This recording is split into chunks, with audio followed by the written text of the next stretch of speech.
sige po. Pagtanggap kay Kristo bilang Panginoon at tagapagligtas ng ating buhay.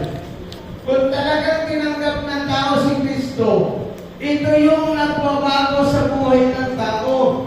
The result of salvation is a changed life.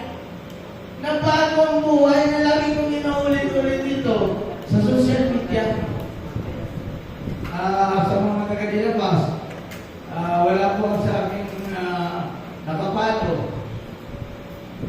Dinan. Lagi kong inuulit-ulit. Ito, gusto kong ituro dito. Sapagkat wala sa ating nakapalo sa social media. Na gusto kong malaman ninyo, na kapag tinanggap nyo si Kristo, pinapasok ninyo sa inyong puso, magkakaroon nito ng kapangyarihan na makapagpatuloy ng Diyos ang buhay mo. Kaya minsan, ang tingin natin sa kapatid na ito, ito ba talaga binago ng Diyos? Diba? Tumanggap ka ba talaga kay Kristo bilang Panginoon at tagapagligtas at binago ka ba talaga ng Diyos? Walang kwenta ang pagiging Kristiyano. Wala rin kwenta ang pagpasok mo sa bahay galing dito ka sa simbahan kung hindi binago ng Diyos ang iyong buhay. Kasi ang tingin sa iyo ng iyong kasama sa buhay ay malaking Christian mark. Ikaw yun o ako yun.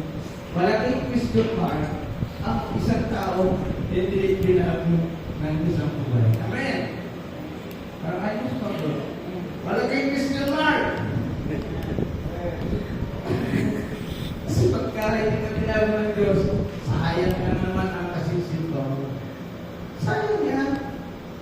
Kasisimba. Pagtanggap ni Kristo bilang Panginoon at tagapagligtas ng iyong buhay, iyon ang magbibigay sa iyong kapangyarihan na baguhin ng Diyos ang iyong buhay. Makikita, wow. Binago ka na pala. Pag nakita na binago ng Diyos ang iyong buhay, kaya mo nang i-share ang salita ng Diyos. Ano sa mga Bible study leader natin? O sa ating lahat? Kailangan natin mabago ang ating buhay kasi pag binago ng Diyos ang ating buhay, yun ang gagamitin ng Diyos upang may share ang salita ng Diyos. Kasi imposible na ang isang taong hindi naman binago ng Diyos ang kanyang buhay, gagamitin ng Diyos.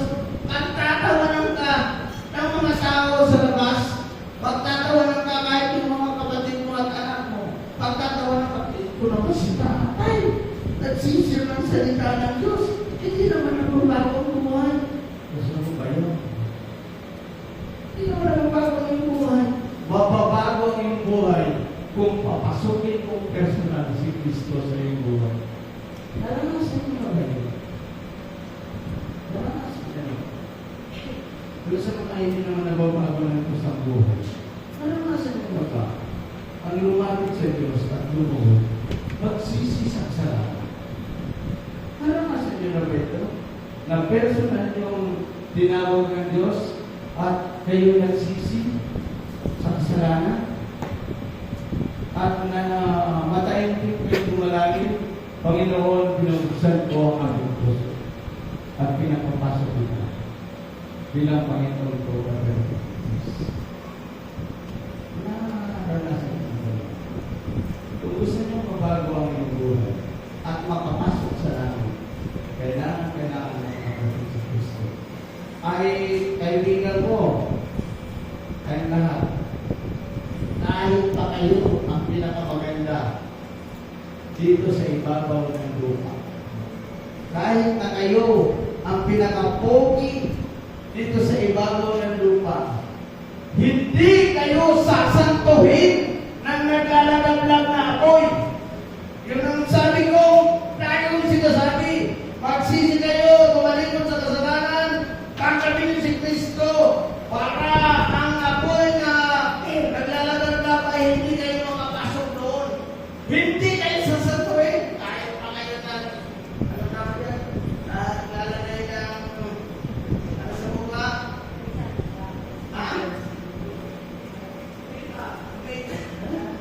Hindi kayo sasantuhin ang apoy. Ang gusto ko lang sa wari ito, sabay-sabay tayo magsisi. Dito sa Nilabas Evangelical Christian Church,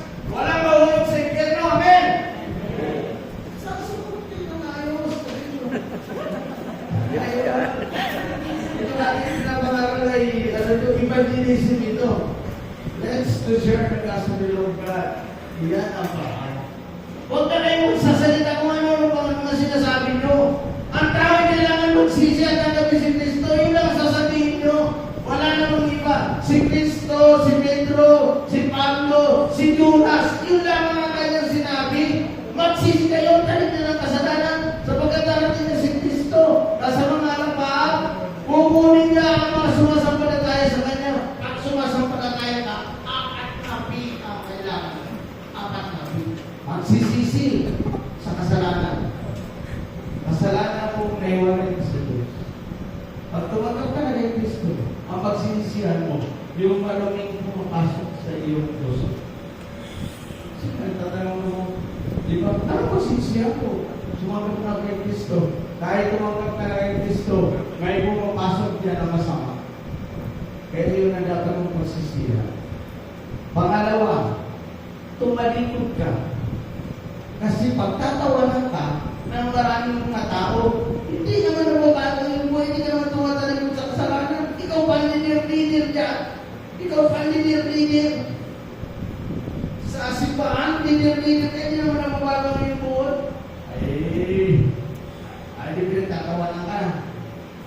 Ang Kristiyano, tinitingnan niya na parang libro na mababasa, nasasabihin ng mga tao, ito, si kapatid na Boy.